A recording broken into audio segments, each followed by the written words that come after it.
و وقتی بچه بوده دزدیدنشو تو خیابون ولش کردن. بیچاره خودشو اینجوری گول میزنه. یعنی فقط این تو نیستی که عذاب میکشی، فهمیدی عزیزم؟ مردن چاره نیست. من سعی کردم ولی فایده ای نداشت. برای همین نباید تسلیم بشی، باید سعی کنی، جون بکنی. بذار یه چیزی بهت بگم، بچه‌هایی مثل ما که اینجا بزرگ میشن خیلی قوی ترن. نمیدونم کی این حرفو زده ولی خودم هم دلمو به این خوش میکنم.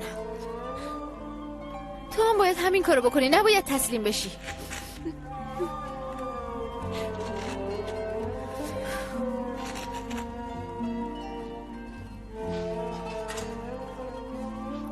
اگه یه بار دیگه از این کارا بکنی به خدا میزنمت.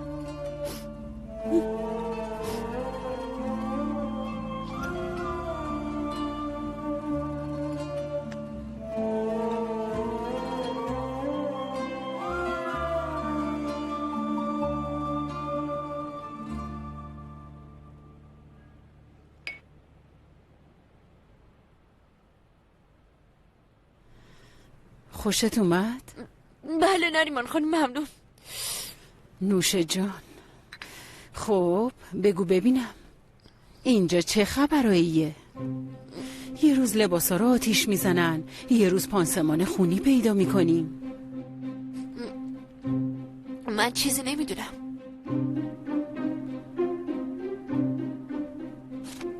ساغر دخترم اینو بگیر. آفرین. بگو ببینم چه خبره.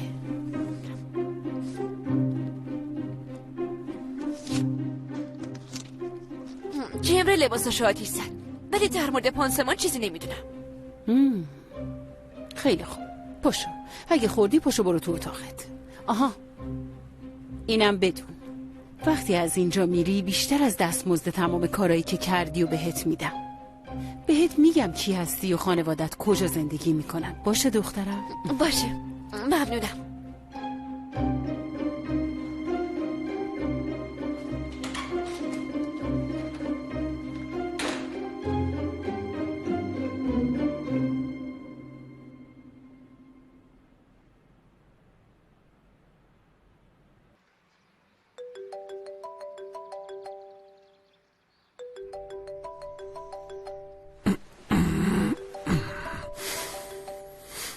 الو. عمو کمال، منم ایلول. تو به منم زنگ میزنی؟ دست از سر مامانم و بشرا بردار. تو منو میخوای.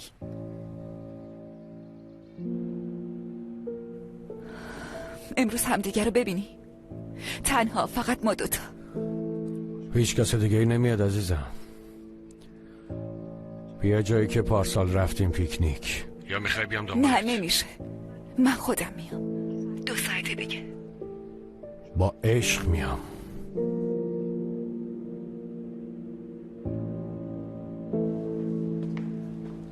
گفتی فوریه. نیم ساعتی داری صحبت میکنی. چقدر از شارچم رفت میدونی؟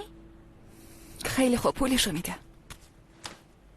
هم تهمت دزدی میزنین، هم مجبورم میکنین گردنبند درست کنم. بعد اینطوری هم منو تیغ میزنین. اوه خوبه والا.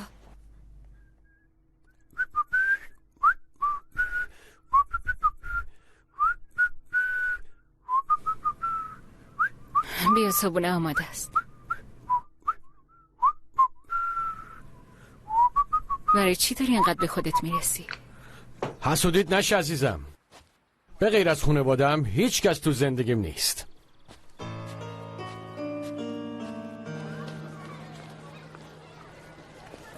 ایلول سر کن.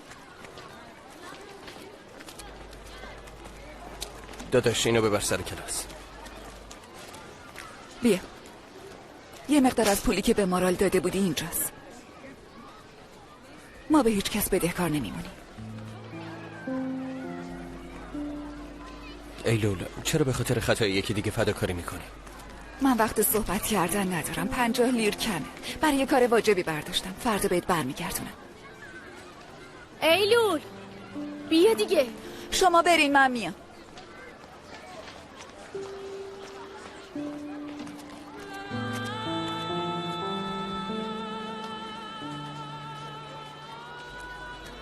هنوزم اونقدر عصبانی هستی که بخوای کسی رو بکشی؟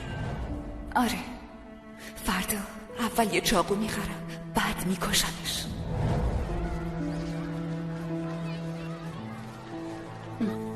بذار اینجا. آروم آروم دقت کن. آها،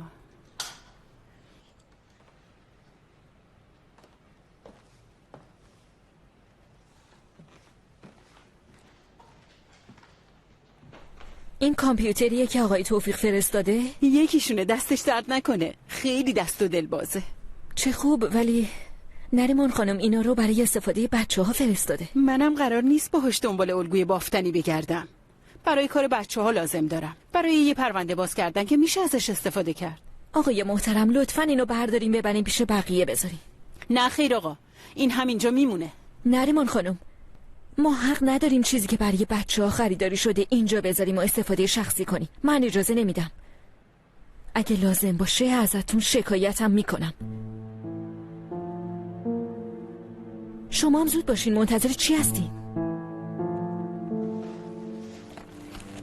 خیلی ها مثل تو اومدن اینجا دخترم، ولی همه رفتن و من موندم. تو هم میری و من میمونم اینجا، اونم در اولین فرصت. هر کاری ازتون برمیاد دریغ نکنین نریمان خانم.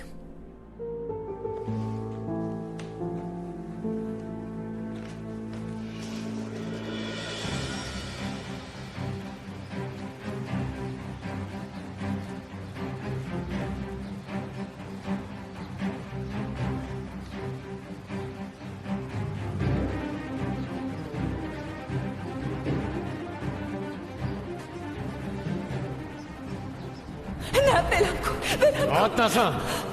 ببین تلافیشو سر خواهر و مادرت در میارم. تو رو خدا باهاشون کاری نداشته باش. تو رو خدا میکنم. به هیچ وجه منو مجبور نکن. ماما، کمال کتکت زد. نه دخترم، چیز مهمی نیست. راستی مادرت خورد زمین، لبش پاره شد. اگر نمیخوای بیشتر از این اتفاق بیفته برگرد.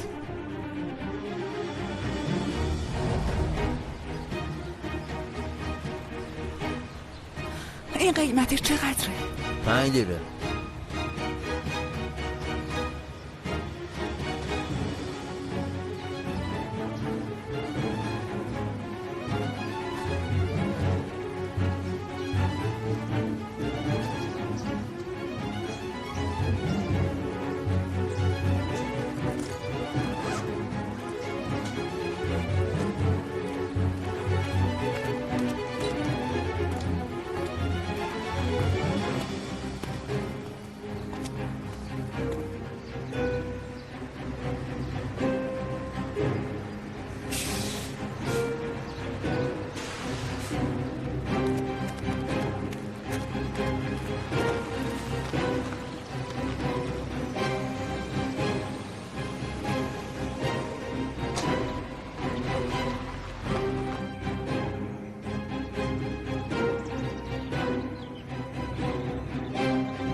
عمو کمال،